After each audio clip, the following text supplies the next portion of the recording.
YCP నేతల ఆలోచన విధానాల్లో ఇంకా మార్పు రాలేదన్నారు మంత్రి కొల్లు రవీంద్ర. ప్రజలను పక్కదారి పట్టించేలా వ్యవహరిస్తున్నారని మండిపడ్డారు. గన్నవరం టీడీపీ ఆఫీస్పై దాడి జరిగిన మాట వాస్తవమన్నారు. కారులు తగలబెట్టింది నిజం కాదా అన్నారు.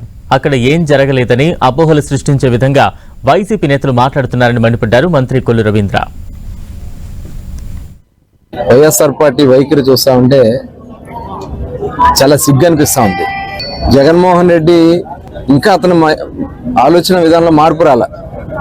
వైఎస్ఆర్ పార్టీ నాయకులు మార్పు రావట్లే. ప్రజల్ని తప్పుదావ పట్టించడానికి రకరకాలైనటువంటి కార్యక్రమాలు చేస్తాను. గన్నవరంలో తెలుగుదేశం పార్టీ కార్యాలయం మీద దాడి జరిగింది వాస్తవం. కార్లు తగలబెట్టింది వాస్తవం.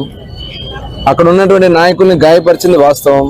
దాని మీద వైఎస్ఆర్ పార్టీ నాయకులు ఒక అపోహలు సృష్టించే విధంగా అక్కడ ఏమీ జరగలేదు, వాళ్లే మా కార్యాలయం మీద దాడి చేయడానికి వస్తే మేము ఆత్మరక్షణ కోసం వెళ్ళారంట. కార్లు తగలబెట్టి ఆత్మరక్షణ. బందర్లో ఉన్నటువంటి ఒక చేతకాని దద్దమ్మ 5 ఏళ్లు కాన్స్టిట్యున్సీని పట్టించుకోవాలా, 1000 కోట్లు వెనగేసుకుని సిగ్గు లేకుండా ఇవాళ వచ్చి నీతి కబుర్లు చెప్తా ఉన్నాడు.